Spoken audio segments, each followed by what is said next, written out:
This is Dennis Williams from Money Talk Viewpoint Post. We are just thrilled to have you join us today. And I wanted to start off right off the bat by introducing to you our special guest, which is Mary Elaine Petrucci. And she is just phenomenal as far as what her skill sets are.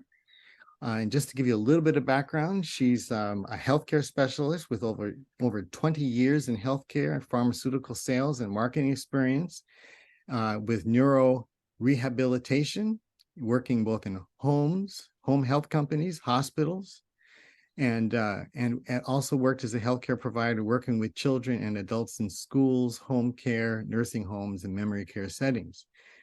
She comes to us has a master's in business administration in healthcare management from Boston University. And she recently completed her studies under the auspices of the American Board of Hypnotherapy and NLP in mindset and performance training and coaching. And I'm just being able to spend some time getting to get to know her prior to this session today. It really became clear to me that she's just has a passion for being an advocate for the elderly, as well as for families in general. And she's been able to really summarize for me one of the biggest challenges that she has found in this whole thing of aging and the sandwich generation. It's around establishing healthy boundaries, enabling people to have positive relationships while still being able to provide the care and support that both the family and the actual patient actually needs. And so we kind of want to start from there this morning, welcome Mary Elaine Petrucci. Mary, go ahead. Hi, Dennis. Thank you so much for having me on Money Talk Viewpoint. I really appreciate the opportunity to be here.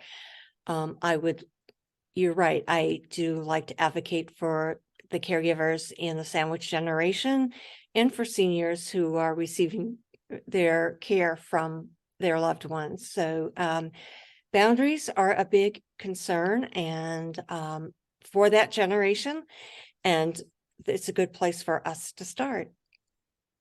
So from that perspective, when we talk about a boundary, what do you mean by that? Just for clarity.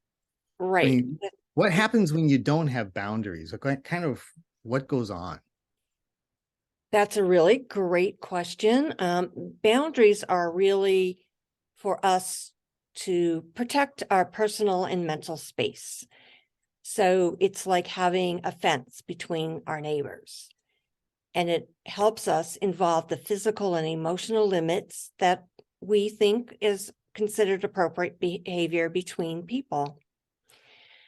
And boundaries really include our values, expectations, principles, or limits that you establish to keep yourself feeling safe physically, emotionally, and mentally.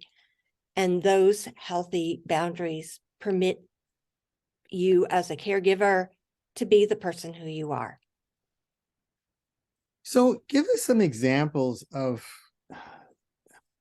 just so that our listeners are able to kind of connect, and if any of them are involved with taking care of an elderly. Like, for example, I'm actually, by the way, in Hawaii on the island of Kauai. So by the way, as we chat today, if you happen to hear roosters in the background, that's the reason why. Kauai has lots of wild roosters, and so you can just kind of smile as we proceed. But I'm here with my 92-year-old mother-in-law.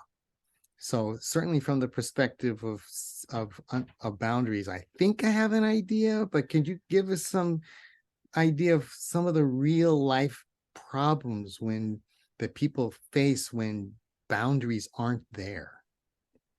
That's a great question, Dennis. So let me give you some examples. A caregiver can feel really resentful and exhausted because the person that they're caring for is demanding so much of them. And that person, the caregiver, thinks that they have to do everything that their loved one wants them to do when they want it done. And when you're not putting up a boundary and saying, no, I hear what you're saying. I can do X, Y, and Z for you at this time. Then you are setting up a boundary, because you're telling the person, I value myself and I value you. However, I have to take care of myself first and set that boundary so that I can better help my loved one with whatever their wish is at that particular time. So that's one way. Some people feel resentful because the person that they're caring for is really resentful, and makes the caregiver feel really small, diminished, because they haven't set a boundary, and letting their loved one know that they have to stop that particular way of interacting with them, because the caregiver has to say that I can work with you. However, I can't work with you if you're going to, be insulting or demeaning everything that I do for you. I hope those examples help. So you're almost really saying, to put it another way, to provide quality care for your family member, Mm-hmm. it has to start first with quality self-care. Oh, most exactly. Definitely. You have to set like those boundaries with everyone around you, everyone that you care for, whether it's a family member, a friend, a colleague. You really have to set those boundaries, and you have to let each of those different people know what you value about yourself to establish those boundaries. So, for example, Brene Brown says, daring to set boundaries is about having the courage to love yourselves, even when you're disappointing others, which is fantastic, because you really need to,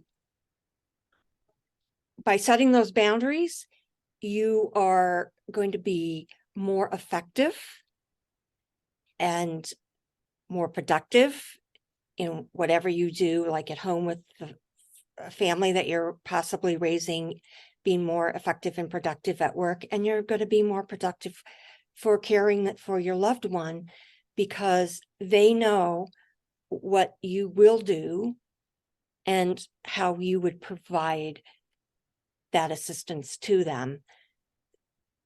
And it's a win-win for both people, because now you're not going to be stressed, overwhelmed, and exhausted and burned out. It just